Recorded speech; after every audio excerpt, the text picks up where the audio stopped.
Hi, it's Nicole. I mostly read classics around the world in August. So I read Madame Bovary from France, 3 plays by Anton Chekhov from Russia, Picnic at Hanging Rock, a modern classic from Australia. I also have read Gilead from the US. I haven't finished it yet. It's not quite old enough to be a classic, depends on your definition of classic, but I think it's definitely good enough to be a classic. And 2 more recent ones, 20,000 Saints from Wales, and my grandmother sends her regards and apologies from Sweden. I also read 1 Christian non-fiction book called The Heart of Anger. I will put timestamps in so you can skip to the section you are interested in, and also I will warn you if there is a spoiler coming up so you can avoid that, and I will mention some of your comments along the way, and at the end of the video I'll highlight some of the book recommendations you gave to me, and I'll share that with you guys. There are some curious things in common between these month books I didn't realize until I read them. So at the center of both Gilead and My Grandma, I'm going to call this book My Grandma because the title is so long. So in the center of both these 2 books is a relationship between a older person, a person in their 70s, and a child, and in both cases age 7. And the thing that starts off both 20,000 Saints and Picnic at Hanging Rock is the fact that someone has gone missing. And Anton Chekhov's plays and Madame Bovary both discuss the ways to achieve happiness and satisfaction. So let's look at them one by one. The first one, my grandmother sends her regards and apologies. My grandma was recommended by Nicole from the Bookish Land. Nicole, if you are watching, could you please let me know the meaning of your name? I'm very curious. I even googled and I couldn't find out. But as you can see, I put a lot of sticky notes in the book. This is a library book. A lot of things I want to remember and share with you guys. So the author, Fredrik Backman, is Swedish, so I presume this story is set in somewhere in Sweden, but the theme of the story I think is quite universal. It really can happen anywhere, I think. In the first chapter we are introduced to our protagonist, the 7-year-old Elsa, and her 77-year-old granny. They are at a police station under arrest because Granny has attacked the policeman with something unspeakable in the middle of the night in a zoo.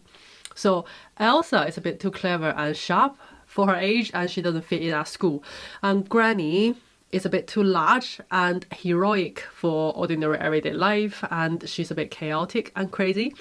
They are the best of friends, they have a secret language, and they have fairy tales about kingdoms they made up.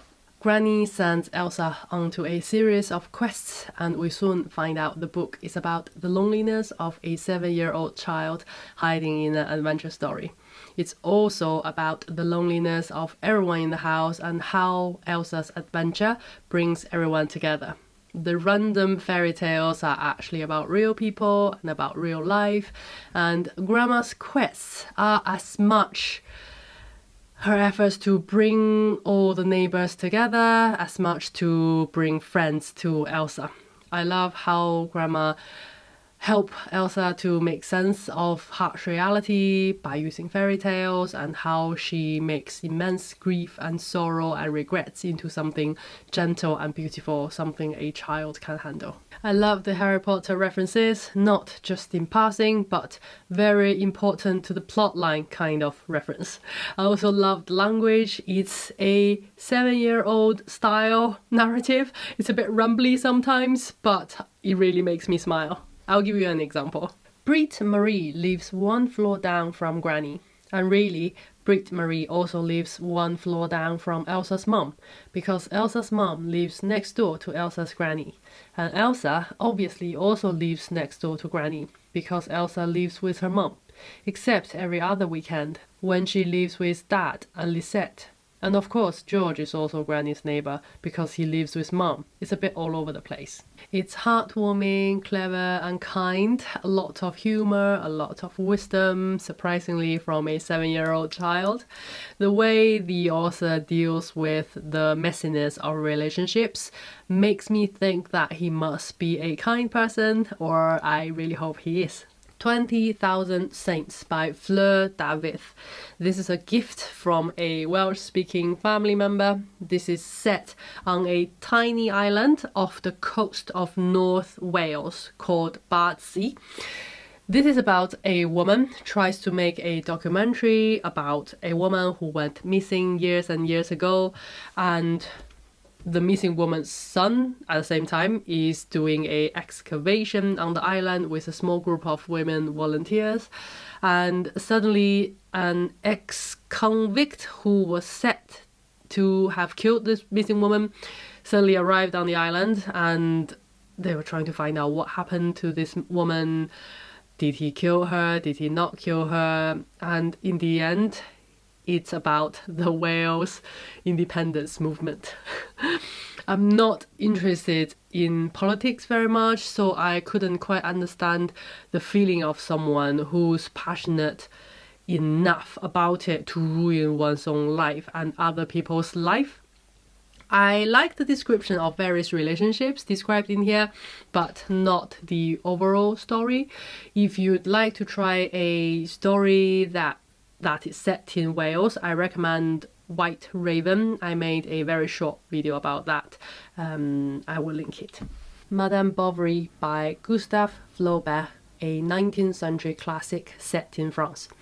Just to say quickly, a lot of you loved Elegance of the Hedgehog, but I decided to keep it a bit longer and I didn't read it this month because I wanted to get to different parts of the world via books, so I didn't read two books that are set in the same country. So I made a video about this when I was halfway into the book, and I had 3 questions for the second half of the book. How will she achieve her dream life? How will her husband deal with her when he finds out about her affairs? And what kind of ending will the author give her? To answer those questions, I'd like to compare Madame Bovary with Becky Sharp from Vanity Fair for a few minutes. Nicole from the Bookish Land said, I would love to hear your thoughts on Madame Bovary if there is a character that's like Becky Sharp. They have a lot of similarities, definitely. For example, the dissatisfaction about their life, for one. I mentioned it in my previous video, but they are very different in other aspects. I am tempted to make a video just to compare these two women, but I don't want to make empty promises, so I won't do that. What I'm going to say next is going to spoil the story, so if you care, please skip to the next section. To answer those 3 questions, she didn't achieve her dream life, her husband didn't find out about her affairs until she died, so there was no reckoning, and the author gave her a horrible death in disgrace and poverty. So compared to Becky Sharp, Madame Bovary was terrible at plotting and planning. She pined and she failed. Becky Sharp raised herself from a governor's nobody all the way to be presented to His Majesty the King. Both men loved their wives loyally, both were ill-used, both men's lives were ruined and cut short by their wives. Thackeray, in comparison, is very kind to his heroine. A disloyal friend, a scheming parasite, a wicked liar and murderer. Think of all the wrongs Becky Sharp did to people around her. It's shocking how lightly Thackeray let her off, especially as a Victorian author. He not only let her live in peace at the end, he also makes the readers like her. She has such spirit and life. Flaubert, I'd say, ends his novel in a more traditional, morally correct way for his era. Madame Bovary, her life was a waste. She did no one any good. No one was going to remember her or miss her when she died. The ending of the book is also very intriguing. I thought the book was going to stop as soon as Madame Bovary died, but it didn't. It ran on 2 more chapters about Charles. That reminded me the fact that the book started with Charles as well. So is the book about Charles, the man, or about Madame Bovary, the woman? Picnic at Hanging Rock. This is certainly the most intriguing and unusual book of this month. It might be the most unusual and intriguing book of this whole year, who knows. Rebecca said she loved it. I hated it when I finished it, but I ended up deciding that it was amazing. The way it drew me in and then made me angry was a unique experience for me. So eerie. And Pamela said, if you don't get to Picnic at Hanging Rock, which I loved too in August, it may also be good for October because it's spooky and creepy and good for Halloween. That's the first fascinating thing about this classic Australian Gothic novel by Joan Lindsay. I usually find Halloween books spooky and creepy, set in a castle or a big house like Rebecca by Daphne du Maurier. I usually also find them dark and cold because of the time of year. But this novel is set in February, Australia, which is usually one of the hottest summer months, and the picnic happens in the middle of the afternoon when the sun is bright over their heads. But it still manages to feel spooky and creepy. The story is about a group of boarding school girls went for a picnic at Hanging Rock on Valentine's Day. 3 of the older girls wanted to go a bit closer for some sketches and for some materials for their essay next week, and 1 younger girl tagged along. Some of them never came back. All this happened in the first 3 chapters, so the rest of the book is about what happened next. Obviously, policemen were called, parents had to be told, and news reporters started to turn up at the boarding school. What happened to the missing girls? How would the fellow students react? And how would the teachers and servants in the house react? I read it as a crime thriller and noted a lot of unnatural or suspicious things along the way. Again, this is a library book. For example, no spoiler to the story, only 1 of 3 girls' surnames was given to us straight away. On page 8, it says, the 3 senior girls, Miranda, Irma, and Marian Quaid. And Irma Leopold's surname was given on page 27, but we never found out Miranda's surname. There are a lot of this kind of small, subtle, off-balance things, which I think create the eerie, unsettling feeling. In addition to a Gothic novel, this is also a historical fiction. This was written in 1967 and it was set in 1900. If you know the history of Australia a little bit, Australia became its own nation in 1901. So 1900 was the last year that Australia was a colony of Britain. Keep that fact number 1 in mind. And you look at the school, Appleyard College. It was an extremely English thing. We didn't know if the headmistress had any experience in education, but she looked precisely what the parents expected of an English headmistress. One of the girls was an English heiress, and the author brought to our attention the noble ancestry and the old bloodline of an Englishman. Even the gardener was English. Now, Hanging Rock is a real place. When these schoolgirls from this very old-fashioned English school left their orderly schoolroom in their Edwardian white Muslim dresses and went on a picnic at Hanging Rock, which is a place of native landscape, a place of wilderness, if not complete wilderness, wildness. You have this very jarring image of disharmony in mind. So that's fact number 2. I have to give spoiler warning at this point. One thing I found puzzling and incredible is the loss of memory with various people who went up the Hanging Rock. It's so repetitive, it couldn't have been laziness or lack of ideas on the author's part. It must have been deliberate. Edith Horton, one of the younger students who was tagging along, came back from the exploration alone in hysterics and couldn't remember what happened to her or the other 3 or where the other 3 went. And Irma Leopold, who was found unconscious and rescued a whole week later, couldn't remember what happened to her or the others either. And Mike, who woke up from his accident in the days and couldn't remember much either. It was so frustrating. Why could no one remember anything? It's like there was a magnetic field of some ancient magic around Hanging Rock. All their watches stopped.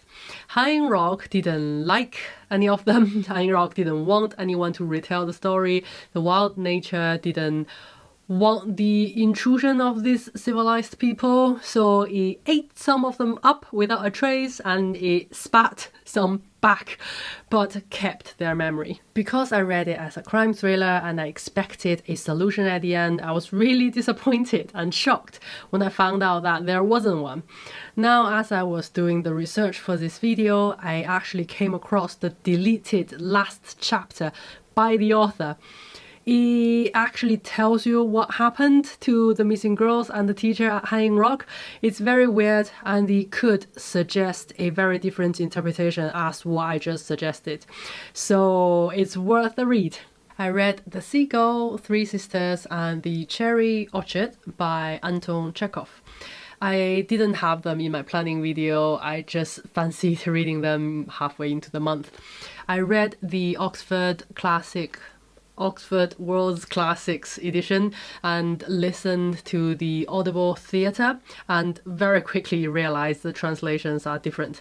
I read English classics most of the time and often forget about the translation factor when it comes to world classics. This version is translated by Ronald Hingley in the 60s, and the Audible Theatre, I couldn't find out which translation they used, and Audible is not very good at giving translator information. I had the same problem when I listened to Anna Karenina. I couldn't find out which version that was either. For the plays, I preferred the Audible Theatre translation. If you know which one that is, please let me know. These are amazing stories performed by a group of amazing actors from the Wireless Theatre Company. It's incredible what voice acting and sound design can do. I can't possibly cram everything I want to say about these three plays into this video, but again, I don't want to make a promise and not do what I said I would do. But one theme I picked up from the plays is idleness and work and how they are related to happiness. How about if leave me a comment if you've read it, and if you're interested, I will try my best to make a video if some of you are interested. If no one cares, then I'll just give it a miss. Gilead by Marilynne Robinson. I've been really surprised how much I'm enjoying this book. Why am I so surprised? Reason number one, I read Housekeeping by the same author and I couldn't follow it at all. And reason number two, it's such a quiet and slow book. There are no chapter breaks. The whole book is one long narrative because short chapters usually keep you going. I kept thinking, how did she keep me reading with so little happening? I am this far into the book and I will finish it in September. Gilead is an old pastor John Amos' letter and diary to his very young son because he's sick and dying and he wouldn't be able to get to know his son as he grows up. One thing I love about this book is how the old pastor speaks about people and events in the Bible as if they are old acquaintances and past events in his own life. The Bible and Christian faith are so part of his mind and heart. He speaks about them as if the most natural thing in the world, like having toast for breakfast or watching a sunset. There's no clunky gear change at all. If he's a fish, the Christian faith is the water he lives in. It's transparent, but it's everywhere. The Heart of Anger is a Christian non-fiction book about the emotion of anger. Where does it come from? What does it reveal about our heart? One thing I was made aware of for the very first time, there are so many angry people in the Bible. I never realized that. At the beginning of chapter 1, it says, "The triggers that set off anger vary, but the rage that is triggered always reveals in some way what the angry person truly values and treasures. Anger rises in my heart when something I value is either threatened or taken from me. Understanding why people are angry is really helpful. People are not just nasty for no reason. Hopefully, they have worries and fears. It helps me to examine my heart when I'm angry, and it also helps me to understand and communicate with angry people. Now your comments. Thanks very much for your book recommendations to me this month specifically. Neil recommended 7 volumes of Remembrance of Things Past, narrated by Neville Jason. It's written by Marcel Proust, whom I have never read before. I also asked him which Thomas Hardy I should read after Far From the Madding Crowd, and his suggestion were Tess or Mayor of Casterbridge, which happens to be the title of Victober this year, so thanks Neil. GL recommended Green Dolphin Street by Elizabeth Gooch. If you don't know, Gooch was a fiction and children's book writer. The most well-known children's book she wrote is called The Little White Horse, or yes, The Little White Horse. According to Wikipedia, J.K. Rowling identified The Little White Horse as one of her favorite books and one of few with a direct influence on the Harry Potter series. So thank you, GL. B recommended The Year of Lear, Shakespeare in 1606. I hope I got the right book. It's a non-fiction book about how the tumultuous events in England in 1606 affected Shakespeare and shaped the 3 great tragedies he wrote that year: King Lear, Macbeth, and Antony and Cleopatra. Thanks, B. That sounds intriguing. M of D. I hope I said that right. Sorry if that's not right. M of D added the Shakespeare edition by Cambridge University Press to the 6 editions I reviewed in my video. If you are interested, please have a look at that comment. Margaret approved my purchase of V.L. Hodgson's No Eggs and Few Oranges. It's always reassuring when somebody sees your new book and says, that's a good book. So thanks, Margaret. I felt so happy when many of you said you haven't touched Shakespeare since high school, but you'd like to give it a try after watching one of my videos. Same when you say you'd like to try read or reread or read more of certain classic authors. I received a message from Catherine one day saying, I loved your enthusiasm for the Globe Theatre performance of Much Ado About Nothing. You have encouraged me to visit now. We are only about an hour from London by train. I couldn't believe you actually went to London and watched the show. Catherine, if you are watching, how did it go? I really hope you enjoyed it as much as I did. Otherwise, I'd feel very guilty. I really hope you enjoyed it. Let me know. There are a lot more comments. I can't possibly highlight them all. Sorry, but thank you so much. So that's all for today. Thank you for watching. I'll see you in my next one.